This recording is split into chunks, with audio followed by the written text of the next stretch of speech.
عزیز طلبہ، السلام علیکم۔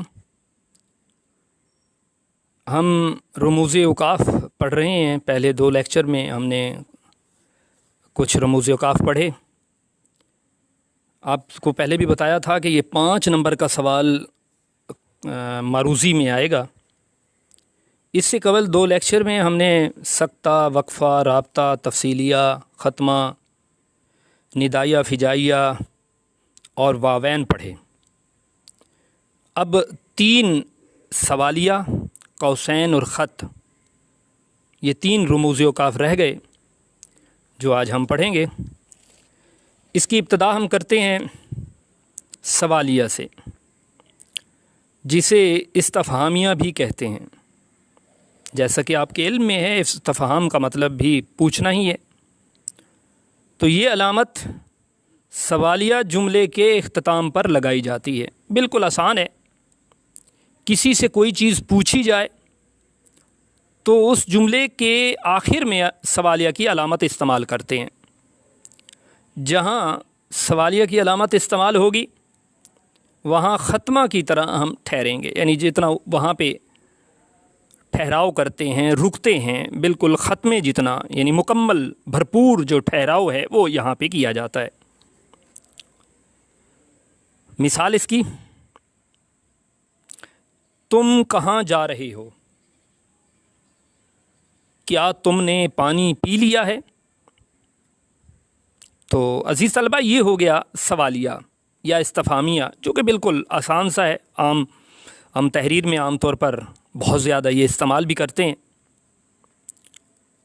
پھر اس کے بعد ہے قوسین، خطوط وحدانی بھی جسے کہا جاتا ہے، بریکٹس۔ قوسین کی علامت ایسے جملوں میں استعمال ہوتی ہے جو جملہ معترضہ کے طور پر آئیں۔ تو اس جملہ معترضہ کے شروع اور آخر میں یہ علامت استعمال کرتے ہیں۔ جملہ معترضہ سے مراد اضافی جملہ، یعنی جملہ جو وضاحت کے لیے آئے، جس کے ہونے یا نہ ہونے سے تحریر میں کوئی فرق نہ پڑے، بلکہ یہ صرف وضاحت کے لیے ہی استعمال ہوتا ہے۔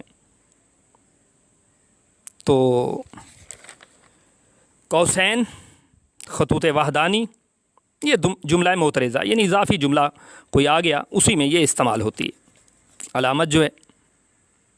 مثلاً مثال ہے اس کی، علامہ اقبال ہمارے قومی شاعر کی کتاب بانگ درہ شائع ہو گئی۔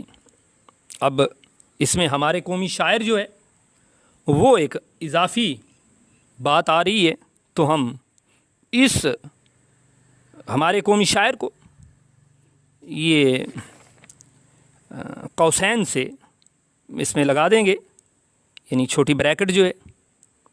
دوسری مثال کہ علی، اب علی بہت سے ہیں، کسی کو سمجھانا چاہ رہے ہیں، وضاحت ہے، علی لاہور چلا گیا ہم کہہ سکتے ہیں، لیکن یہاں کہیں گے علی، اس کو بتانا چاہ رہے ہیں بہت سے علی ہیں، تو کہہ رہے ہیں احمد کا بھائی، یہ اضافی الفاظ آگے، جملہ آ گیا، لاہور چلا گیا، علی احمد کا بھائی لاہور چلا گیا۔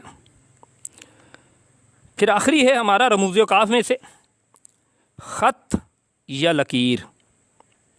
اس کا استعمال بھی بالکل قوسین کی طرح ہے، یعنی یہ بھی جملہ معترضہ کے شروع اور آخر میں استعمال ہوتی ہے، گو کہ اس کا استعمال بہت کم ہے، بہت کم استعمال ہوتی ہے یہ علامت، یعنی یہ کسی لفظ کی تشریح کے لیے لائے گئے الفاظ کے شروع اور آخر میں استعمال کرتے ہیں۔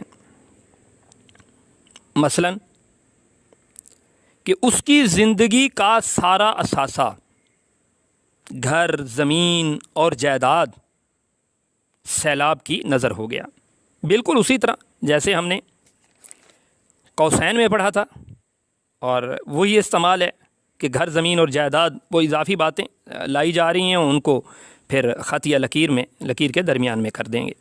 میری کتاب، پھر علامت آ گئی خط کی، جو آپ نے مجھے دی تھی گم ہو گئی، یعنی جو آپ نے مجھے دی تھی، اس کو علیحدہ کرنا مقصود ہے یہاں پہ، تو اس پہ وہ علامت جو ہے وہ ہم استعمال کر دیتے ہیں۔ تو عزیز طلبہ، رموز اوقاف یہ آج ہم نے جو پڑھا آسان سے 3 تھے.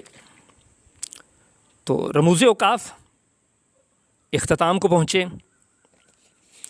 جو ہم پڑھ لیے، اور ان کی علامتیں، یعنی سکتہ ہے، وقفہ ہے، رابطہ ہے، جو بھی ہے سبھی اس میں سے ان کی علامت آپ نے یاد رکھنی ہے، اور اس کا استعمال کیا ہے یہ ذہن میں رکھنا ہے. تو رموز اوقاف اختتام کو پہنچے. امتحان میں 5 نمبر کا پہلے بھی بتا چکا، 5 نمبر کا سوال آئے گا معروضی حصے میں، اس دعا کے ساتھ کہ اللہ تعالیٰ ہمیں اس موذی مرض سے جس نے آج کل ہمارا جینا حرام کیا ہوا ہے، دوبھر کیا ہوا ہے، سے ہمیں اللہ تعالیٰ رب ذوالجلال نجات دلائے. اللہ حافظ.